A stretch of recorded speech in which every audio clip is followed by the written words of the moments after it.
Hashtag go! Hey, we're gonna start in a few minutes.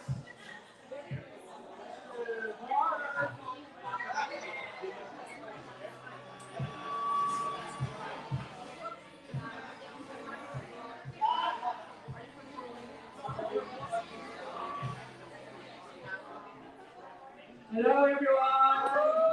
Welcome to our official press conference for Hashtag Go. We're gonna start in a few minutes.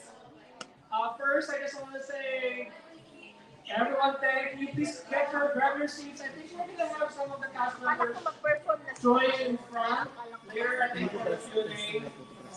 We'll just first. What will we do first? Are we gonna have a number? First of all, I want to say thank you to everyone. So I'm Mike Calpacito. So I'm the creator of the show Hashtag Go. And I just want to say thank you for coming here today. We're live on SoCal Filipinos, FB page, Facebook Live. And we're really excited about our show Hashtag Don't. Today, you're gonna hear more about our story about the play, and we'll get a chance to meet the cast. I do want to say thank you to a few people who are here. We'd like to thank Kubo, care of Jojo and Laura. Thank you for having us, Kubo. And then we also want to thank our one of our producers, sponsors, attorney Marilyn Sanga, who's over here from Mid-City Law Office. We do have some merch bags from Mid-City. She's also with Karen Ortega. Thanks for supporting us. And then we also have Victoria. Mejia. You've seen her packs, her bags. They're so incredible. I want to take 3 of them back to North Carolina. So thank you for joining us today. Jean Amor also is a designer. She has a wonderful Filipino bag, Filipino bag. And then, who else? Don Papa, Carol Tomas. We have, I do want to introduce the production team. We want to thank our community partners, Rising Filipinas, Therese News, and the here moderating with Jason, Lustina from SoCal Filipinos. We want to thank the community partners, Philan Creative,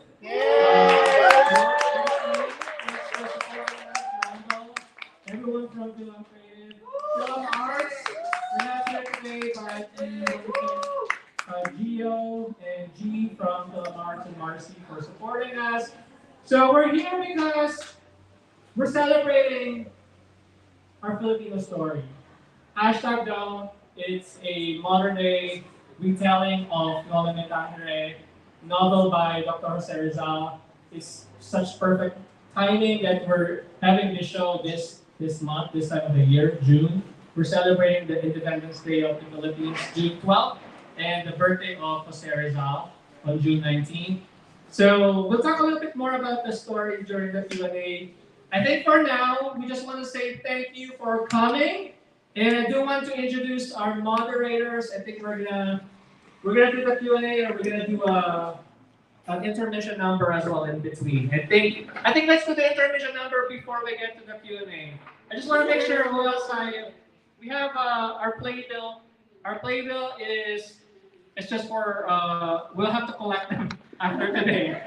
Make sure you buy tickets to our show on June 4th, and then you'll get the playbill for your memorabilia. But our sponsors are here. We have the sponsors for today. We have Kubo. We have Dr. Sundako, care of our boss, Darth Garcia. He's my boss. Bossing the Bayan. And then there's Tommy from PGM. He's on his way. So they're on top of their sponsoring our press conference today. But we have all our friends, our new friends. We got Victoria. I talked about Red Ribbon, Mid-City. Hopefully you get a chance to have a picture. And we look forward to seeing you all. For those who are online, please get your tickets. Our show on Sunday is sold out. So if you're in LA, get your tickets for June 10th, 11th, and 18th. They're probably going to run out pretty soon because the last time I checked, June 10th has like 7 tickets left. June 11th has like 3 tickets left. Don't wait too long. And then June 18th also has about 7 tickets left. So go to our Instagram hashtag go. So I think for now we're just gonna have a bit of an a bit of an intermission. So I didn't say hello. I said hello. I'll come to you and I'll say hello. So we're gonna start with a quick intermission from one of our cast members.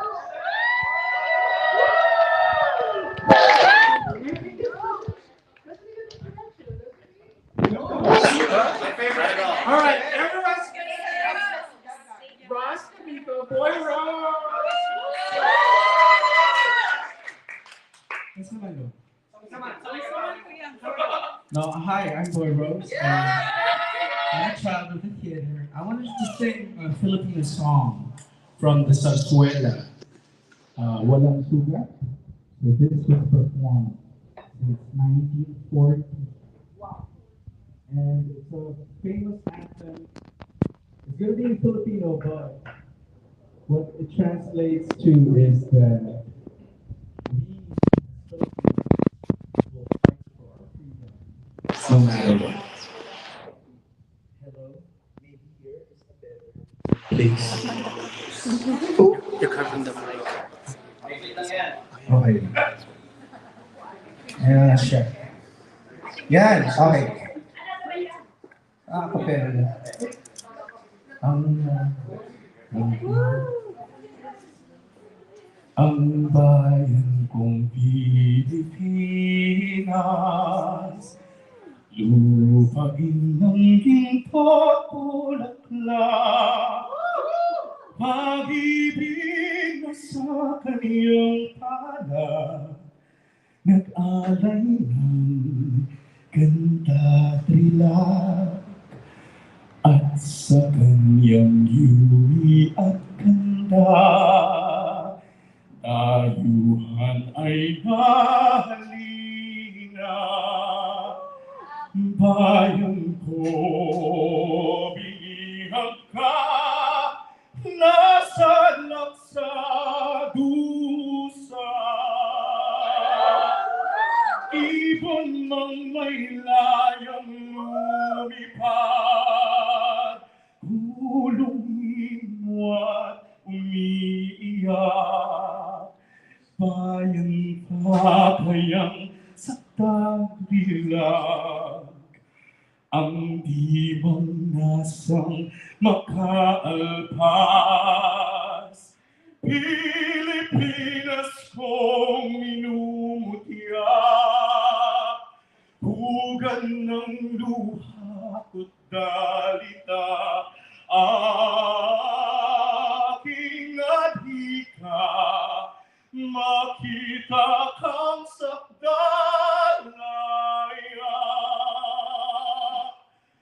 Aking adhika, makita kang sakdalaya.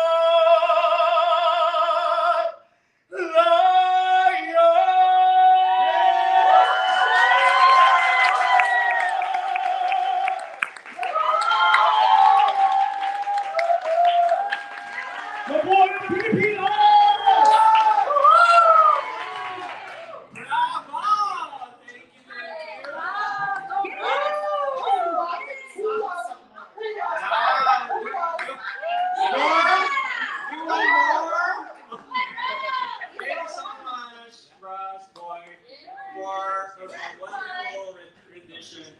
So I think we're gonna start.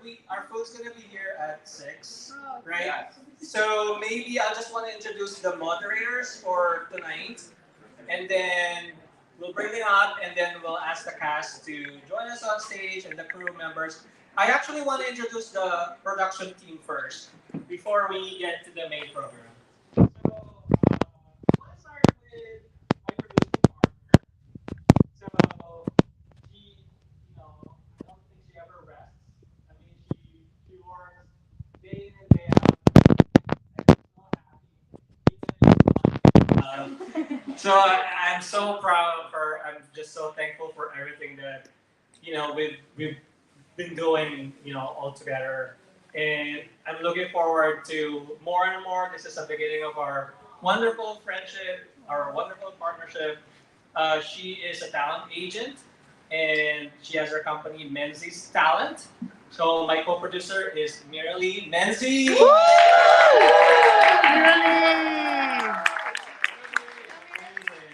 I think during the Q&A, we'll have a chance to ask her questions, right, with Therese and Jason.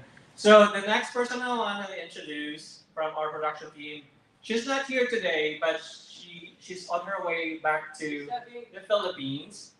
Sorry, to the US. She's currently in the Philippines. She's our head of advertising and promotions. She was the one who was able to get us on CNN Philippines. Hopefully, you guys were able to see our appearance there with Ariana Basco. The YouTube page is up now. Vida De Leon is our amazing advertising and promotion. So Vida, we love you. We miss you. We can't wait to be with you. So, and then the next one is also not here, but she'll be here during our final 2 weeks. She's based in Washington State. Josie Wala, I think some of you, for those who worked on The Perfect Couple, she's our head of community partnerships. So she's based in Washington and she'll be here soon. But you know, Josie and I go a long way too. So we've been friends since college, you know, a long time ago in the Philippines. So Josie Wala is our head of community partnerships. Woo! All right, next one is I'm really, really proud of this guy. Super talented, you know, really creative, real genius. He is a director also. He has a short film that was on several festivals during the last year. So our all-around creative guy, photographer, production designer, you guys should see all the production design work. I think we have them here later, right? I'll show them to you. Lawrence Ramirez. Yes, Lawrence. All right. And then, last but not the least, we have our wonderful director. Woo! Monsters Without. So he directed Monsters Without. And Blue Dogs and some other short films. He's also the executive board of Philip Creative. You know, I'm so proud of what you've done. I can't wait to see the show. I can't wait for everyone to see it on Sunday. Randall Cameron, our director. Yes! Go Randall! All right. Well, thank you. So on behalf of the production team, thank you. So for all the effort, for everything. So thank you. So I'm going to introduce now our moderators tonight. I'm going to start with our first moderator, who is the founder of one of our community partners, Rising Filipinas. She's also the founder of Fire Dash Media, and she's a leader in the Philippine community in API, a real advocate for women empowerment, a community leader, an entrepreneur. You know, I'm glad to call her a friend as well. Therese Mew from Rising Filipinas. All right, our next moderator, I think you know him already. He is the founder of SoCal Filipinos. Yes! Jason Lustina. So we're live with Jason Lustina. So I'm gonna hand it over to them for the Q&A with the moderator, and then I guess somewhere in between we'll do some more intermission, right? From Julian's gonna say. You gonna say Julian? No. All right. Thank you, Jason and Therese. Awesome, thank you, Mike. We're so excited to be here. Thank you so much for having us. Hello! Happy Friday, we're all excited. We're already getting drunk, right? We're about to run. Getting pretty drunk. But you want to call up some of the cast here. Take your seats. We're going to ask you some hard-pressing questions about the show and the process. Come on up! Why is everybody being shy? Because the food is The food is here. So we are what's keeping here between you and the food. So go ahead and take your seats. So here's a little fun fact. When Mike asked me to co-moderate this panel, I actually was part of one of his projects perfect couple. It's fun to see some of our cast that was there. Julian, Camille, Mark, all that. Marcel. Shekinah. So that was a fun project. You know, it's just so very proud of you.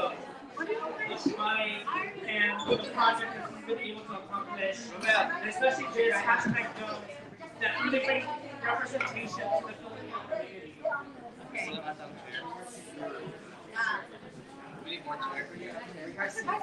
Yeah, we have a big cast. But you know what? We'll have the questions after this with Mike. Where's Mike? Mike left. No, not really. So everybody just speaks. Well,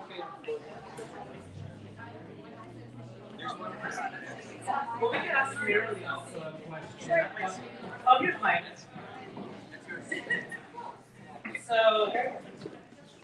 Mike, we have a couple questions for you, and he's not paying attention. Yes.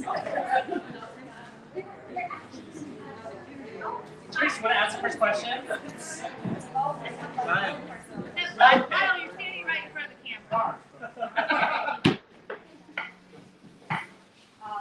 Mike, this is a personal question that I came up with. At the center of what you're doing with hashtag Don't, it's really the importance of owning one's story, finding support for creative practice, and understanding the intricacies and the intersection of art and lived experience. How can we bring more AAPI into this journey among our Filipino history? Yeah, thanks, Therese. That's a wonderful question. How do we bring more AAPI into this journey? I think first and foremost, I think we have to know our stories. And part of knowing our stories is really knowing about our history and about our roots. And that is knowing things about our homeland, things that our country has gone through, and also really how it's evolving. So the modern news and everything that's going on. So that's one way. Know your story. And also, there's so many different ways we can convey those stories, right? So let's write them for entertainment. Let's keep writing our stories. Let's keep sharing them. And there's many different forms in which we can do it. You know, it could be many different formats. And then I think the other thing is let's bring people in. So let's hopefully continue really building a community. You know, I think we have such a strong community here in LA. And I think we can just make it stronger by just taking the first step, saying hello and reaching out and opening doors. I think those are the three things: knowing our story, writing our own story, and then connecting with other people about their stories. And then who knows, we can impact even more than that. We can impact the world. Thank you. Thank you, Miss Universe. Actually, we do want to know, like, dive into a little bit more about hashtag Don't. So tell us more, like, what was the inspiration, how you came up with it, what was the process? Yeah. So the inspiration. I grew up in the Philippines. I moved here. I was already in my 20s. So growing up in the Philippines, I've always been really, familiar with the works of Rizal and our history. So that's really part of kind of my background. And then as I pursued being a screenwriter, I know that at some point I wanted to have a project that has a historical component. And the way it happened is, during the pandemic, I was talking to a lot of these people over here, the younger people on my podcast. And Camille, every time I talk to Filipino Americans, they always remind me, they always tell me how much they want to learn about our history, how much they want to connect with our culture. I think it's wonderful, it's beautiful that we're seeing that, right? We're seeing younger Filipinos who want to really embrace who we are, and I think we can continue doing that. So that's really kind of, how everything came together. It's the background in the Philippines, and then just hearing what the younger people are telling me. And then Noli in particular, for me, it was a good starting point. A historical project with a work of José Rizal, which is a staple to understanding Philippine history. So that's kind of how the idea started for me and Noli, and then everything else just evolved since then, how I can modernize it. And, hopefully you'll get a chance to see it on Sunday. Hopefully you'll have tickets, right? Yes. You have tickets. Because you can see all of the work that the cast has been putting together and the crew as well. We will learn more about those changes, and we kept the general themes of social justice, what we're fighting for, and all that. Yeah, but basically that's the long answer to your question. Thank you. Actually, I want to do a follow-up question with Marilyn. Like when Mike approached you, what attracted you to this project? What attracted me to this project is its Filipino theme, and the fact that when he told me about it, he said it's going to change something. That Crisostoma Ibarra is going to be a girl, and I was all about that because that's female empowerment, which is what I'm all about. I'm all about representing Filipinos and especially women of color. So that really attracted me to the project, and I said, there's no way I'm going to miss this opportunity to produce it. Thank you. Yes.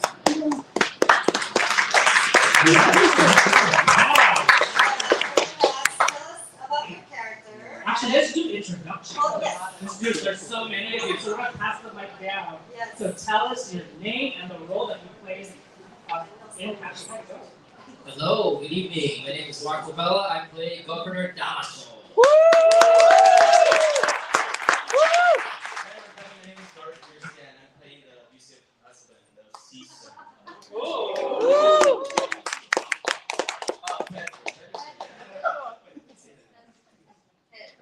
I'm Ariana Bosco and I'm playing Cisa. Aragon and I'm playing Victorina. Magandang happy. I am Sita Celoris and I'm playing Maria Sala. Hi guys, I'm Shekinah Austria. Shout out to the Batangueños out there. I'm playing Agnes. I'll be playing the feisty Ravina and Jessica Ressa, the reporter. Oh. Hello everybody, thank you for coming tonight. My name is Therese, and I'll be playing the kidnapped man and also Don Rafael. I'm number one, and I'm playing Professor Tasio from Philosopher Tasio, Enforcer, and Albino.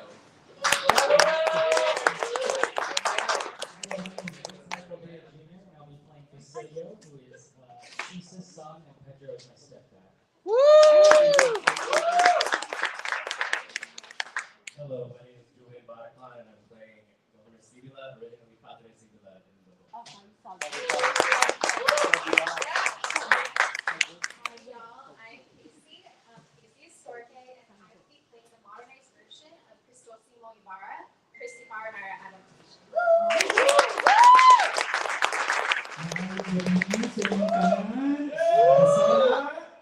I am Boy Rose, and for the show, I am the hitman Buddha. Yeah! Hello everybody, I am everybody's Yaya, Isabel. Yes.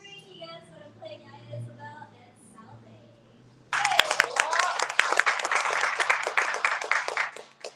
Good evening, everyone. My name is Marcelo Serra. I am sharing the role of Don Rafael alongside with Randy.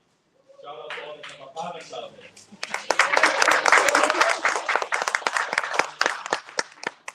So this next question is for the cast.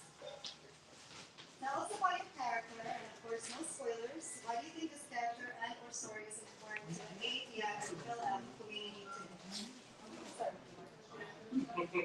today? You're the closest to us. Yeah, I call this. You chose your character. Why is it important, right? Yeah. Okay, so I think some people who've seen me talk in front of people know this about me. The first why I got involved in the community and things like that was I was a part of this big organization that does films. That they had an LGBT block, they have a Latino block, Black for African Americans, but they didn't have an API block. So when I just started to kind of propose it, the owner was like, yeah, but this is a worldwide festival, right? So, but I said, but the owner was like, yes, do it, Mark. And but the director of the Hollywood Film Festival didn't want it because he said there's not enough APIs. There's not enough Asian people. Like, look at this room.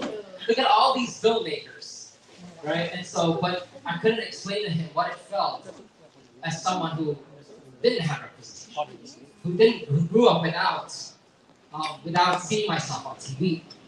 So, but I stood up, and just tears just fell down my eye.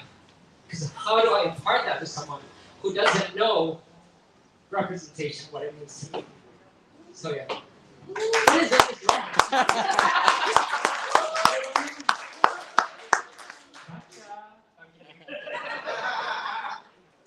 I play Pedro, the abusive husband ni Ariana.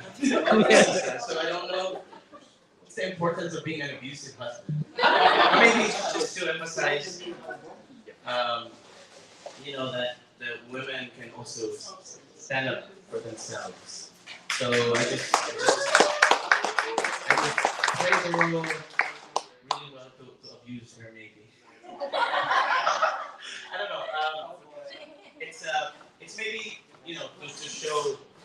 to show our relationship and how she stood up and how she became stronger. And that's how Filipinas should be, empowered. And I thank you. I think you enjoy abusing me a little too much on stage. We'll let them be the judge of that when they see the play. What is the question? What is the importance of my character? Well, Seesaw represents the oppressed woman of the 1800s, the Filipino oppressed woman of the 1800s. And in this rendition that Mike made, we have an opportunity to really see her in more of an arc. When life throws her some rough ones, she's really able to still be affected by that and have anguish, but really be able to rise and begin to see the other side of women and how resilient they are, and how strong they can be when faced with just the most tragic things in life. So yeah, I think that's the stuff.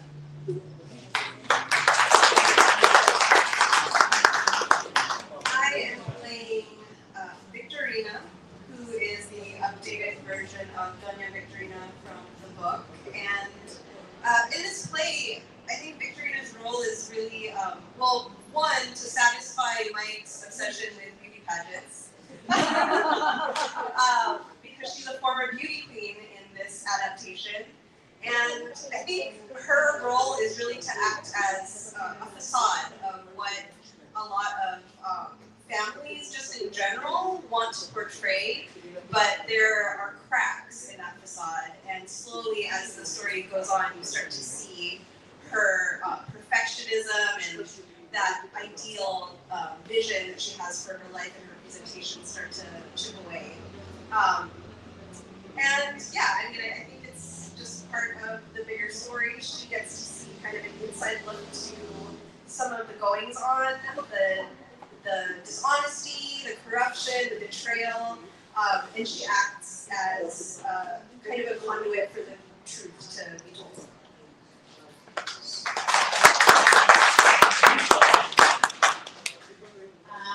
Marietta is synonymous with Filipina, so she's a symbol of Filipinas. She is a strong woman who loves her family, who is loyal. I think she represents the belief in people and the good, the belief in the good people of Philippines and America. So that's what I have.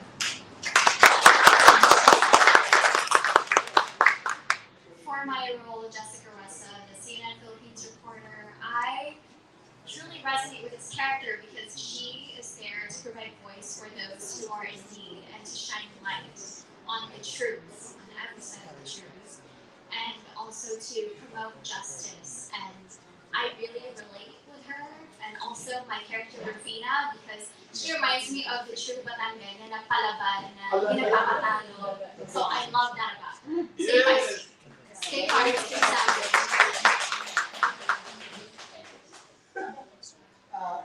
My character is Don Rafael. He's the dad of Chris Ibarra, and he is also what every political person should be, because he operates from love and care and respect and honesty. And in this story, he was driven by his desire for change, to change a corrupt system, in the Philippines, which is also is applicable anywhere out really in the world, because he saw how so many government officials that have taken so much from the people. And so from there, he made a promise that he's gonna fight for justice. So I hope you guys can come and see how everything played out and what happened to Don Rafael in the end.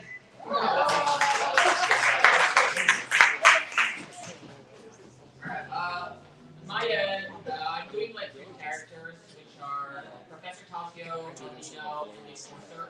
The first two, I believe, are part of the story to move the story forward. It adds an element of like storytelling. But the one that struck me most is the Enforcer, which probably has 4 lines, but it's a clear representation of how we have politics in the Philippines right now, where the corrupt are actually using their power, and the obvious victims are the poor. And in those 4 lines, I feel like privileged enough to show that to the people and to be able to share that story of how the poverty or the obvious victims here are always in the Philippines, and nothing has changed. And hopefully this can like open eyes and maybe move the needle a little bit forward. Thank you. With my character Basilio, I feel like he acts as an agent in between how we react to corruption and themes of revenge or justice.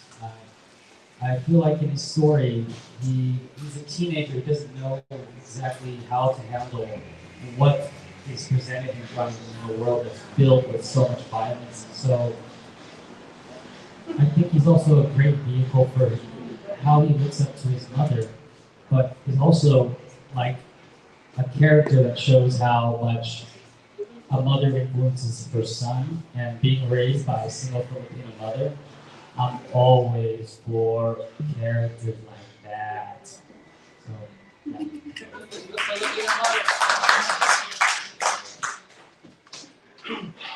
I forgot to add that I play a second character called Buffalo.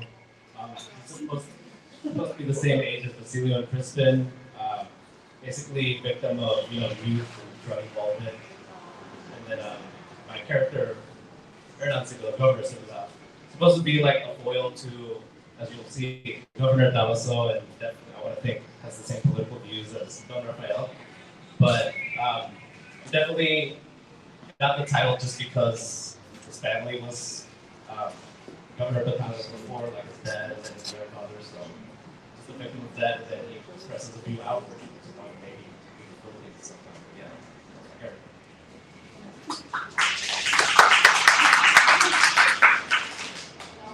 It's kind of hard to formulate an answer with all that food right over there. We only have a few more questions, Okay, so hold it. I promise.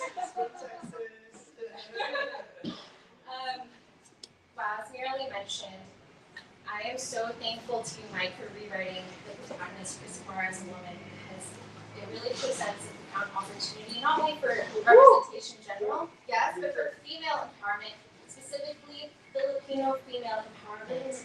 In the novel, there are some wonderfully strong characters that are females, but they are representing more like the traditional gender roles of what is expected of Filipino women, right? They're a bit more reactive, seen as being less dominant. They're not, the action stars of this. But as Chris Ibarra, I'm so grateful that I got an opportunity to show Filipino women can be instigators, they can be advocates, they can be strong. So I'm getting emotional, but being able to channel some of Chris Ibarra has been so strengthening to me as a person, and I can only hope that it'll do the same to those who watch the play.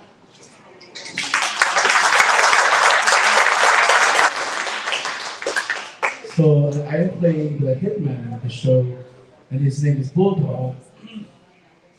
And the importance for me of playing this character is how do I bring out the humanity in the killer? Because my dad was in the military, as he's part of the Philippine Marines, and he told me he's killed some people, definitely during his duty, and I've met people who are also hitmen, and you would be surprised to know that they like the same food we do.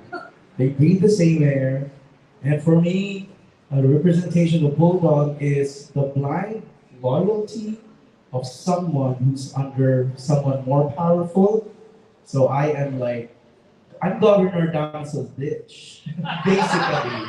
Whatever he does, I follow. So I think the relevance of that in today's society is those blind followers, and it's a testament that loyalty is not necessarily just a good thing. Loyalty to what is the more important question? Are we loyal to a person, or are we loyal to our country? Because I think I would like to disagree that the poor are the victims or of the rich. I don't think that. I think everyone's a victim to their own expectations, victim to greed, victim for power, the need for power. So I'm just happy to be doing this role, and I hope I get to be a person on stage and not just be a killer or a villain.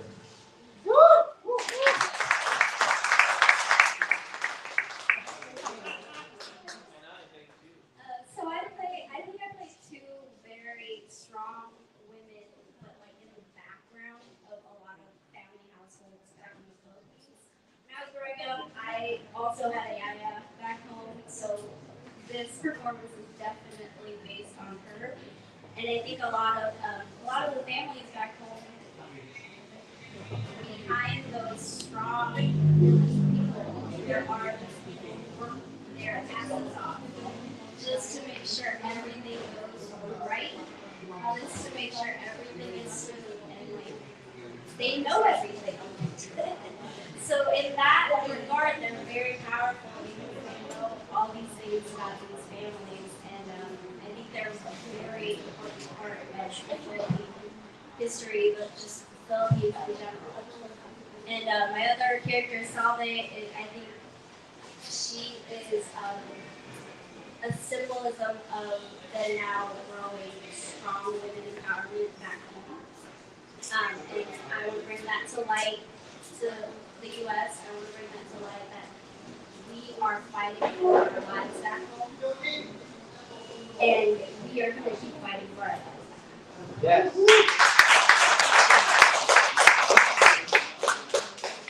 My role is Don Rafael. I share the role alongside Randy, and as he had said, in addition to what he had said, Don Rafael symbolizes what is good in every Filipino citizen, the desire for change and justice. While he's a seasoned politician, he stands for integrity, and amidst all the chaos and the confusion, corruption in the play, he stands to voice what is justice and what is right, and the desire for our natural inclination towards peace and progress. Yes. Thank you. I'm gonna like Garth and China. I know both of you are more known in like the singing world, right? So how is it to be a part of a project like this to flex this other creative muscle, the acting muscle? Yeah, you don't get to Sample. sample sing. Sample. Answer. Sample.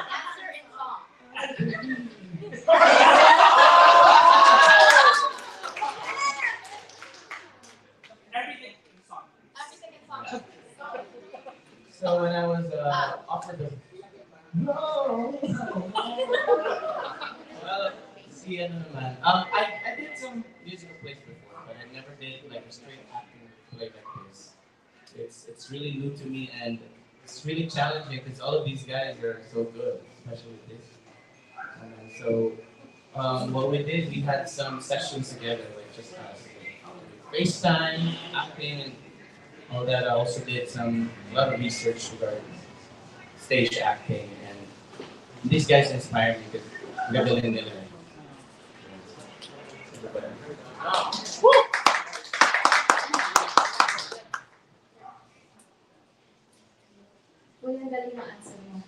Also in song, please. That's a warm up right now.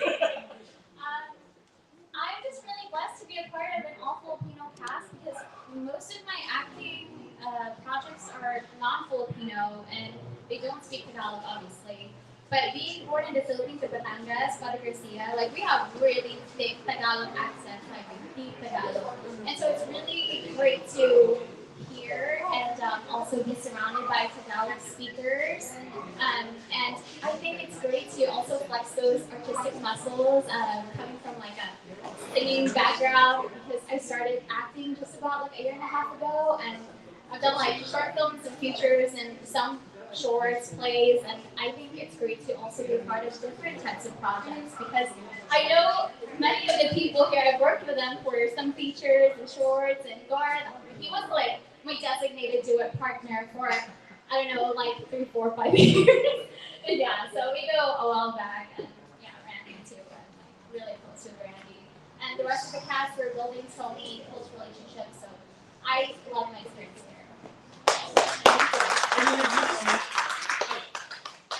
Mr. Buka.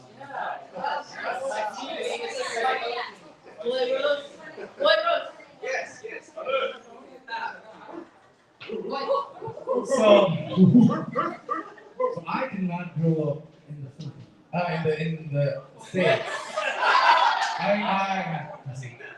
I was born in the East. Shout out to Don Papa Ram for our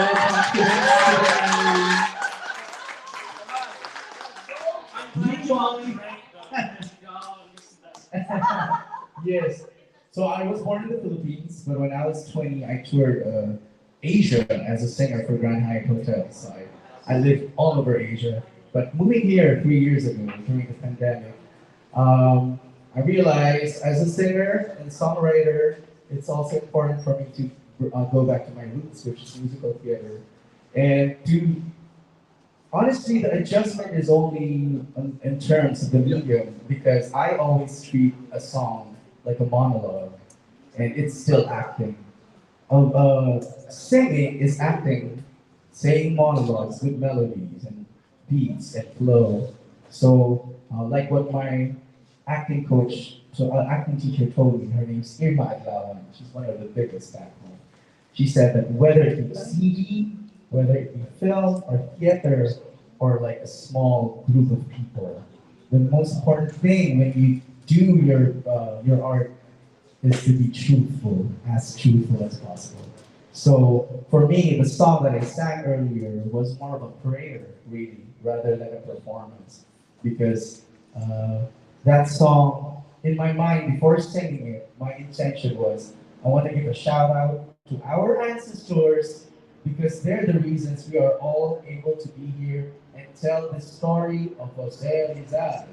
So the Philippines is known for their famous dessert, which is halo-halo, and I think as artists, it's the same for us. We are halo-halo. We can sing, we can dance, we can act, and we can model. Amen. Hallelujah. I do want to add, to Shikani, you mentioned this already, and Mark, you kind of touched upon this. What does it mean to be a part of an all-Filipino cast?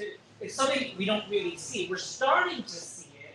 Filipino's Love, that's all Filipino cast. We're starting to see stuff here in LA, but what does it mean to be a part of this project and be an all-Filipino cast? Who wants to take this? Up for grabs. Ari? Oh, over there. I've worked in theater all my life, so as you can imagine, everyone is not like me.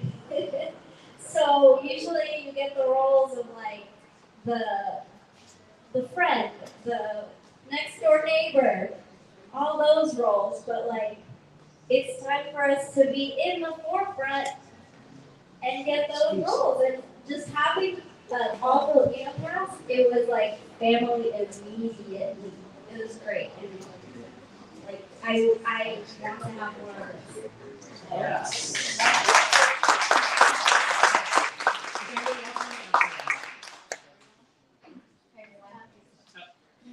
So, yes, when we say y'all, I'm Texas. and I've been acting for over a decade. And I had a moment during our table read, our first time reading the script together, in which I realized this is my first time acting with any Filipino ever. Woo! Any Filipino. So to be, oh God, and my experience there, I mean, I definitely had moments from casting directors, from agents who said, there aren't any roles for people like you. We want to call you in, but the breakdown isn't asking for someone who looks like you. So it means so much to be surrounded by folks who have a similar mission and really elevating Filipino narratives and creating our own representation in an industry in which it's just not being given to us, so we have to create it ourselves.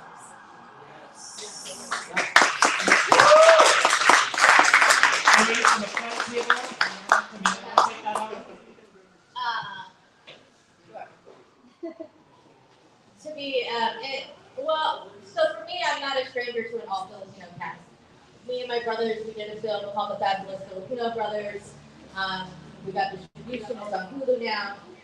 I worked with, me and my brother, we grew up in this industry. We've been here since the 80s, trained for years. We've been here doing things for years, whether it's acting, singing, spearheading arts organizations, poetry lounges. So always creating art at intersections. For sure, representation has been a button for us, right? But they can't say that. Like my brothers would, if they were here, they would say, they got cast as many other characters, many other nationalities that floated their career throughout the years, and me as well. Now, Asians are at the top of the game in terms of visibility. This is the highest visibility that we've had in the history of filmmaking, and not just filmmaking, but also music. And I was talking about last night with MJ, and you guys tune into MJ's blog talk at 8 p.m.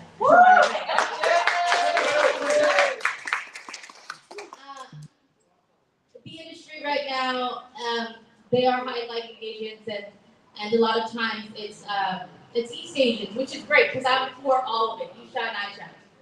Part of making the Fabulous Filipino Brothers, part of productions like this is about bringing the Filipino voice to the foreground. That we are here too, and we have a voice, and of course we have a voice because all these people here, this is our passion, this is our love language, this is how we communicate, this is how we contribute to the world and make change. Not just on stage and film and TV, but in our homes. It's who we are. So of course we're important. So of course our voice is important. It's just now the industry is catching up with us. Yes. We've been making things. We've been doing this. Yes. Thank you, Ariana. Your family, and a lot of people pay tribute to you, as breaking that gate open and being the first Filipino family to call it. So thank you. Yeah. We have a question from the audience. I'm gonna bring this over here. My name is Joe. I'm a journalist. I'm with the Philippine Post Nation. I'm interested about Casey. Can you tell us more about your role in this? Sure, thank you for your question. I was curious if you have something specific about my role you'd like to know. No spoilers. Something unique, yeah. Something unique. Oh. But no spoilers. How do we do that? I yell at her. Ooh, there's something really unique, but you'll have to see the play. Sure. Honestly, the biggest thing is what I touched upon earlier is working with written as a female character. What can get bigger than that? To be a beacon of female empowerment in a scene in which characters like this haven't really been written before. So I think that really resonates with me personally. Also, you really get to see her journey as an advocate for justice in this play. This play really touches upon so many themes that unfortunately are still present as they were in the original novel. So it's quite the journey. I encourage you to see it. Thank you. So we have more questions from the audience. We're doing audience questions right now. But again, get your tickets. There's not many spots left. I know several of the days are already sold out. So You snooze, you lose. So get those tickets. We have a question here. Yes. First is that my name is Josephine. I'm Josephine Berries. And second is I would like to be thankful for you people to make Noli Me Tangere as a part of our culture. Yes. Teacher for Yes. I used to teach Rizal's life when I take my master's. Wow, So way back. I was very old. No. Yeah, I used to teach that even in high school. I was one of the directors for Noli Me Tangere. So probably as of now, I could remember or give me throwback time of how you really play those roles. And the thing is that I would like to be thankful in. I hope that a modern Noli Me Tangere can give us the real life of José Rizal. And his, what he wanted to be as a Filipino. That's what we had. Long time ago we're young. So this is what is that the Filipino, young Filipino is dream to be there. So now people, we give them the right to show that José Rizal is in our heart. Yes.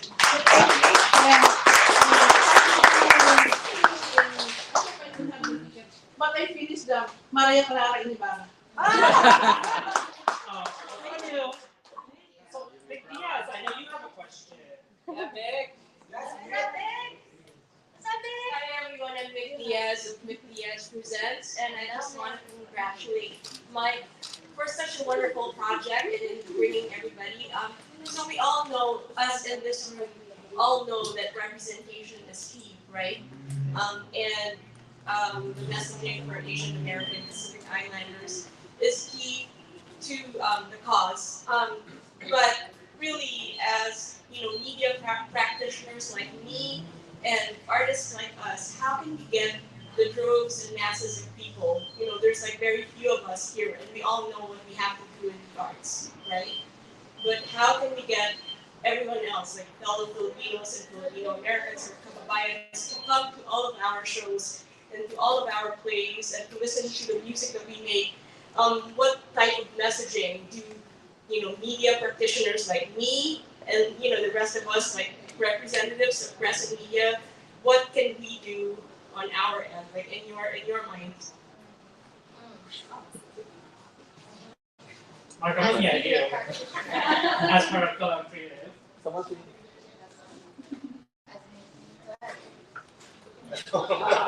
Wow, Nick, my goodness.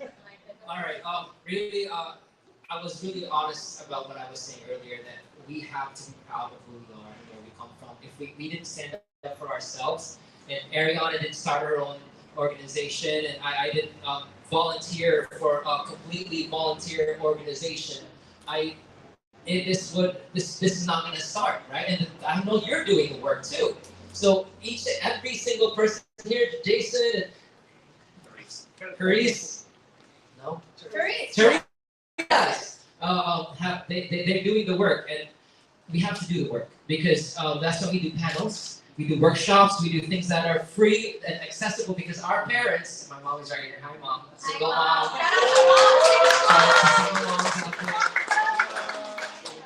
she would not have invested in someone, and if I went up to her and said, Mom, I want to be a screenwriter, I want to be an actor, but so I went to grad school and did it, and now I get to do what I do. But look at my mom; she's so supportive, and she's here. And this is what we need: we need to believe in ourselves and our kids and the generation underneath us, and say, "We're here for you. We're helping you rise. We're uplifting the tide, and we're going to do this together." All right. You kind of referenced like the room here right now, like there should be more people here. Making sure that people come to events that Filipinos put on, whether that's play or movie, whatever it is. Here's the thing, as artists, I always tell my people at Palms Up Academy, it doesn't matter if there's 2 people out there or 1,000. I'd rather these 2 people are really listening and understanding what I'm saying and what I'm doing, whether it's a poem or I'm singing, than 1,000 people getting drunk at the bar. No offense, Don Papa. That aren't paying attention.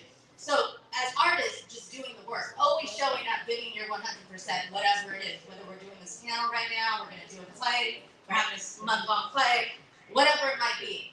As media practitioners, definitely like seeking out, as you do that so well, seeking out, creating, and it's not about networking. This I hate. People who are at me and networking, this is the worst thing for me. I mean, and that's just a term. It's about building relationships and really genuinely building those relationships and finding the humanity in another person. And really building that and building off of that. And then that creates organically support. And I'm talking, like, if there's enough of us doing that, you shine, I shine. Like, one star shines, all of us shine. It'll happen and it's coming. This is just one event. You can't like let one event or one thing be the definition for your whole. Our show is about to be sold out. Like we're gonna be on fire. You know what I mean? This is not one thing defines one's whole career or the era of their life, right? So you just keep showing up and doing the work because that's why we do it anyways, for the love of it. Yeah. Thank you so much.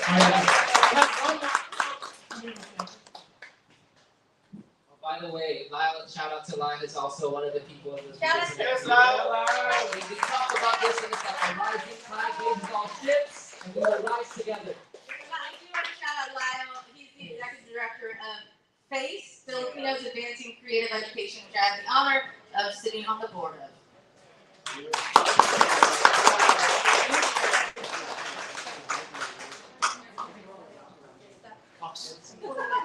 Just piggybacking on what these wonderful people have said already.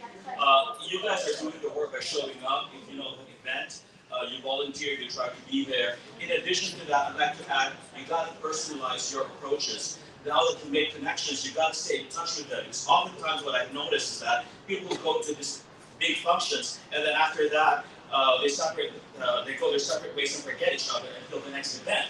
If you really want to have a cohesion in this community, you have to start at a very personal level. You have to have integrity by keeping your word. If you say you'll pay your people, pay them. And then you keep in touch with them, and you keep an inventory of all the people that you have made connections throughout the years, and you show up. And if you show them that you are not very serious in making connection, they will feel that, and they will, on their end, reciprocate. And I think it's a matter of reciprocity also. Yeah.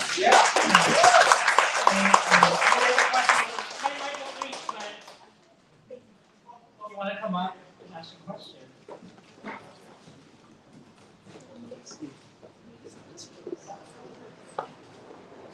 Hi guys.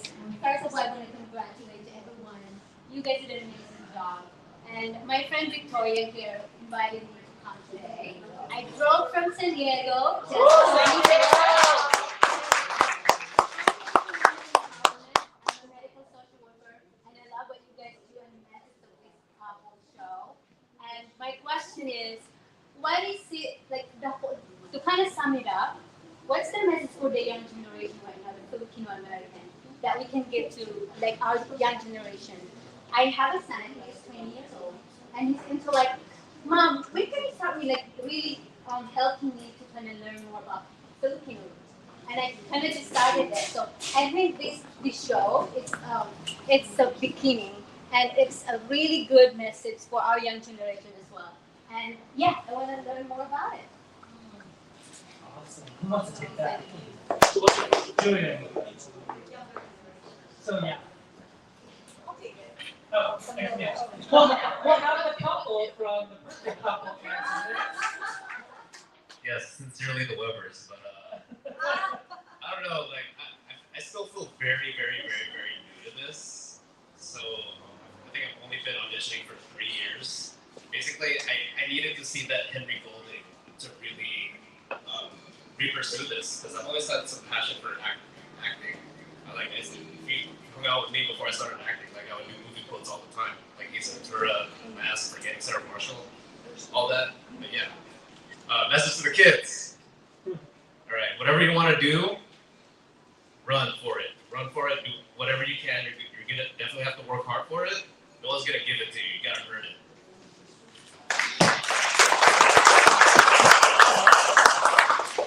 So I think that the topic of that has been on my mind a lot recently because I am a new mom.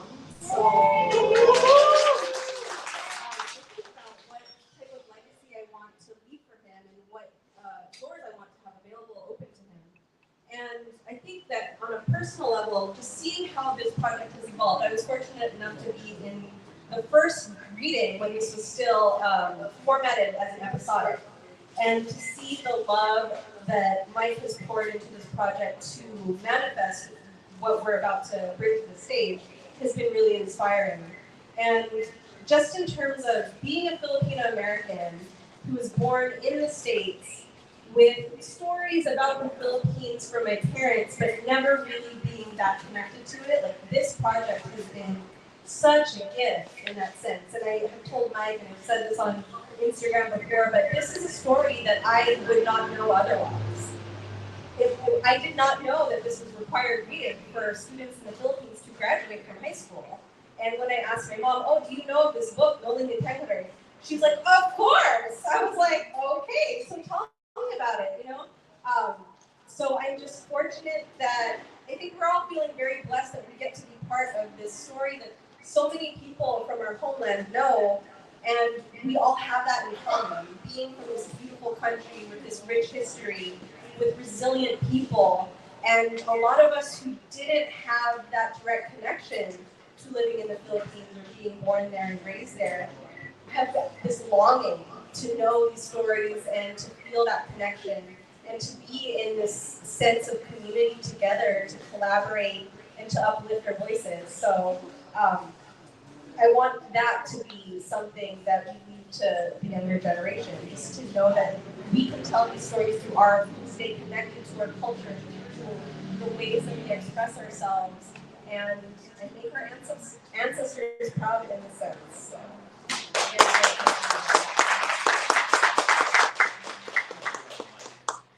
Yeah, so how do we inspire the younger generation? Well, if you are endeavoring on getting into this kind of industry, you need to know yourself first and foremost, and then that will be your starting point. Know who you are and keep on thriving by getting involved in even neo projects, because you will actually have a momentum. If you stick around, it's a numbers game. Just stick around, and before you know it, you will actually make it into the periphery of the industry. And then before you know it, you're actually meddling, and also part of that group of people that you want to attract. So just keep on haggling. Don't ever lose hope, because your time will come. One last thing to add. I'm sorry, I don't want to hit one of you guys. There you go. Tina Marksy. Okay, and to add to that, it's not just a numbers game, it's a mind game. It's about like being really supporting yourself, being your own cheerleader, because there will be a lot of people with crab mentality here. And I'm just going to say that out loud because we're known for that, like Filipino culture. I'm going to address it because no one's saying it and we all know it. So I think it's really important to just support each other. If you have nothing nice to say, then shut up. And if you have blessings, count your blessings, don't compare yourself to others. Like, what we need and what matters, that's so lame, dude. Like, it's not cute. And also, I would definitely advise the younger generation to learn our culture, to learn the language. It's so beautiful. Tagalog is so beautiful. And I moved to the US at 11 years old. I'm almost 30, and I still know Tagalog. And I will go Batangueña on you if you make me mad or if you make me really happy. Like, I love it because, yeah, like, I'm so proud, like, genuinely proud of my roots. But when it's like chismis, I stay out of that. But yeah, like, that's something that I would advise the younger generation.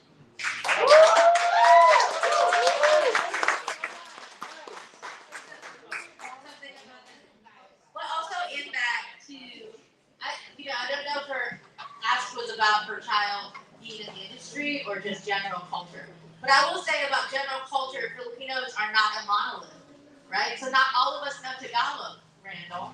You know me and Randall, right? I mean, that doesn't define, and that's a lot. Like we spoke a lot about that during our Fabulous Filipino Brothers tour. That we're not a monolith. These things don't define who we are as a people. And Filipino-ness, what Filipino-ness is. And the more that I learn about our culture and being in this play, the more humanness, that we're all human. Like our stories, our Filipino-ness is the same stories, different names, a little bit different nuances as other cultures, right? So we're all part of this beautiful race. We are, well, we're just the golden Filipinos, which is a beautiful thing, right? So I just wanted to speak to that we're not a monolith. You speak it, you don't speak it. We're known as very generous people, but you got those titos that are greedy and I'm not gonna cut them, are greedy, or the titos that don't share and take everything, right? So just keep that in mind. But as far as like because I'm a single mom too myself, and I'm raising my kids, and they're mixed kids. Man, just surround them with Filipinos. Just surround them always with Filipinos, right?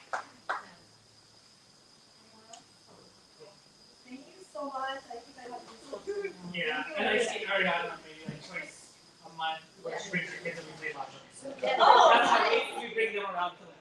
Mahjong Society forever. Mahjong Society. Shout out Mahjong Society. You know who you are. The next question is actually the people behind #Build.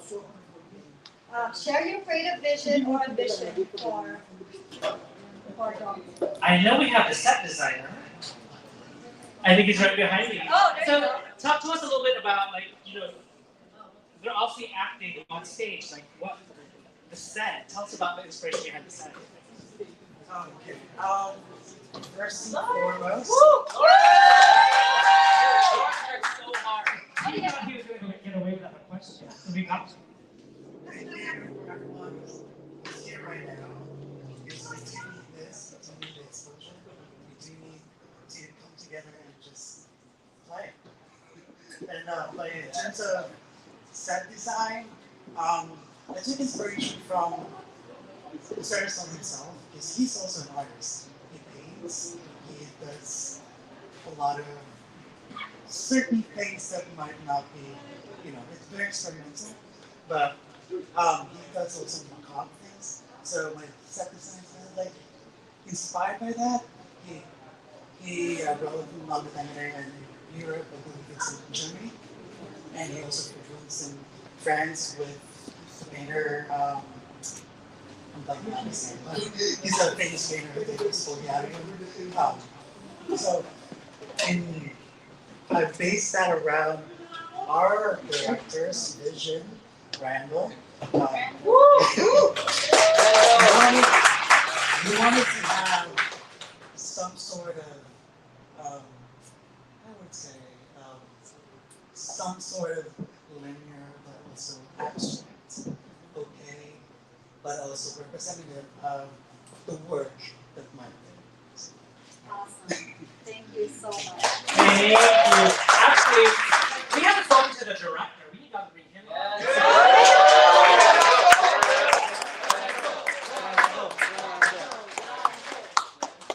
Howdy.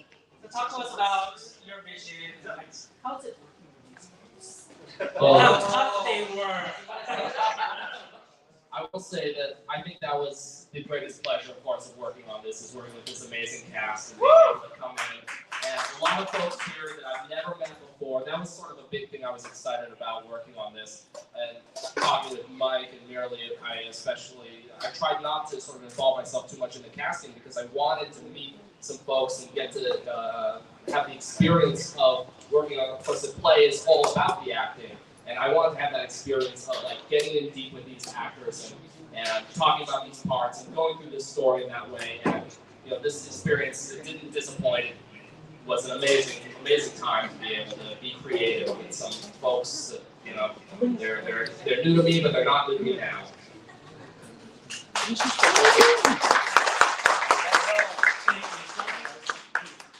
We got one more question. Oh, we do have a question. Hi everyone, I am Marvin.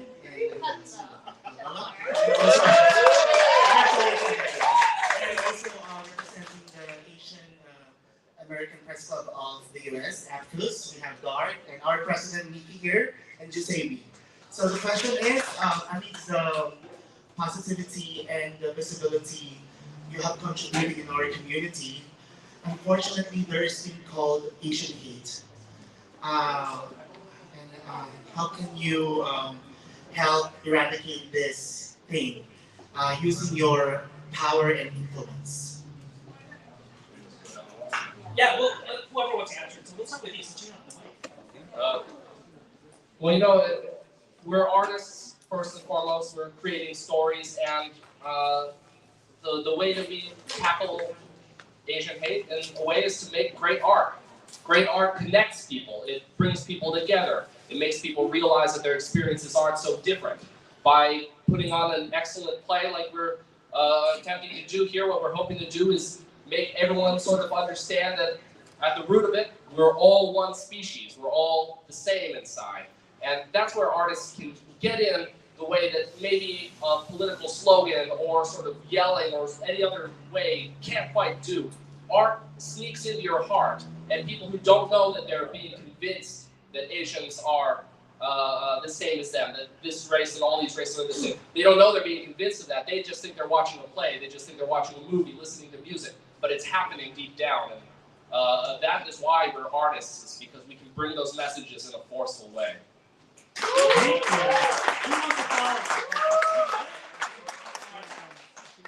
I think that the one thing that I have to impart to every single, everyone knows this. Stories do change lives, guys. It does. When I was, before I met Marvin, I was only dating women at that time, right? But I fell in love with a person, right? And so how did it happen? How did I tell my mom? There were a lot of my veterans and media friends, veterans like fellow Navy, because I was in the Navy, and Army and Marines, they all came together. Some of them are super red, super conservative. One of them was like, Mark, I love your writing, but why is it a guy? You know, but I didn't know how to tell my mom, but I wrote about it. I wrote about it, we filmed it with $200 in my pocket. And we came together, and we showed my mom, and she was able to understand where I came from, as a human being who's in love with another human being. So stories change lives. Don't ever let anyone tell you otherwise.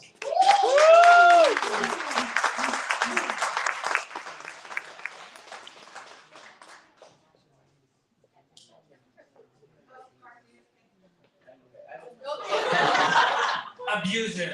Go ahead. So outside of being an actress, I actually work with diversity, equity, and inclusion education. And part of what propels my work in that is the presence of Asian hate. And being so rooted in education, I work at UCLA, I recognize that education can only go so far. If there's no empathy to back up that education, people will only hear words, only hear statistics, but they will not feel the desire to change who they are as a person if there's no empathy present. So I recognize the importance of the arts, as Randall said, as Mark said, to create that empathy by showing people that we have stories that they can relate to. And maybe there are aspects that they cannot relate to, but hopefully they can appreciate those differences. So celebrating both the commonalities and the differences between our different groups. Yes.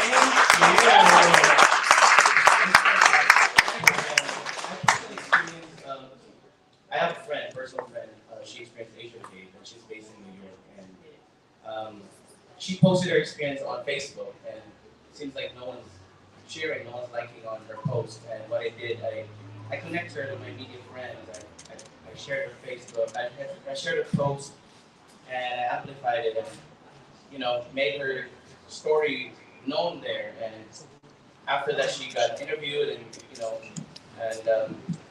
her experience has reached the media. So I think as performers, as media personalities, or actors, we can help our fellow Asians.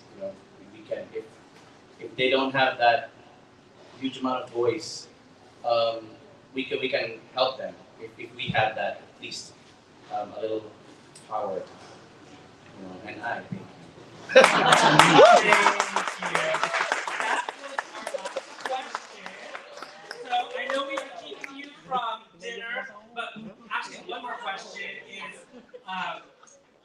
tell us where we can find you on social media if you want people to follow you. So, start with Mark. Mark Labella, Mark J. Labella on Instagram. First, it's your first on Instagram and all that. Ariana Basket. Well,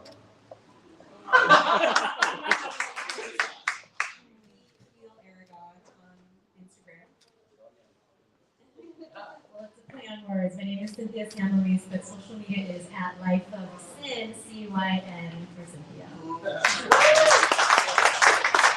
Guys, don't spell my name wrong. You're not going to find me. It's Shekinah_Austria. My Instagram is Randy, RAGNEY_Torres.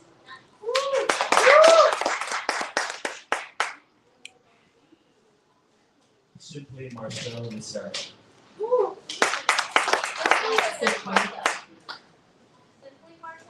No, it's actually Marcel and Sarah. Okay, got it. Got it. I am at Annie Soros, like a dinosaur. Annie, sorry. Okay.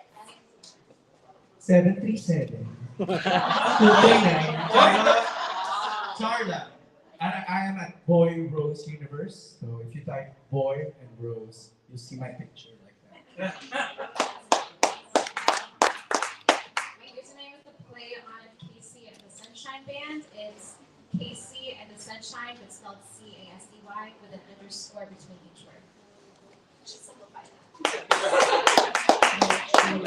Mine's simple, it's just shortening my first and last name, Julbata. Julbata.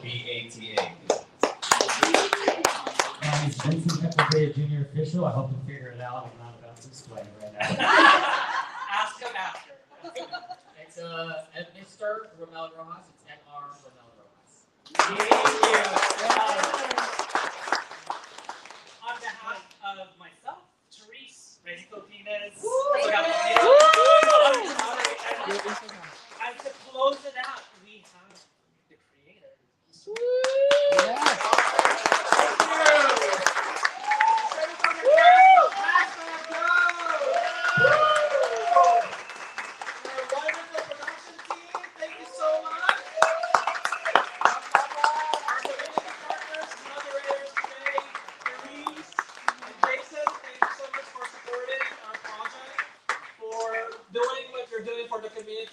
Community partners, SoCal Creative, SoCal Arts, Lustina. I want to thank the sponsors for tonight. We have Dr. Sodago from Garth, Garcia. Jim, Kobe, we got the cakes from Maria. And we also have, sorry, I'm going to get my Marlon and Jojo from Kubo.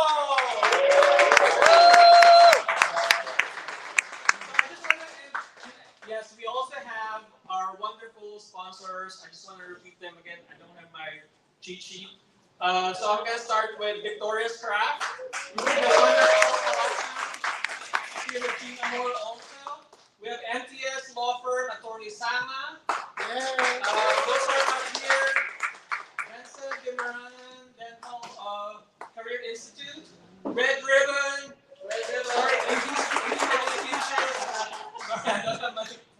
But we want to thank all our sponsors. I think I just want to end with a call to action. So we've invited this to celebrate our story, but we also want to celebrate our supporting us. Please continue supporting our community and uplifting each other. For our media sponsors, thank you so much for being with us. If you can help us also share stories about our play, we would really thank that. And to all the business sponsors, the only thing I would say towards the end is our journey doesn't end. Our hashtag don't journey doesn't have to end today or on June 25th. Hopefully we can do so much more. And it's not just us. There's so many other Filipinos out there. There's so many stories. So I really just encourage everyone to keep sharing our story, keep connecting to our culture, and let's love one another. So thank you, everyone.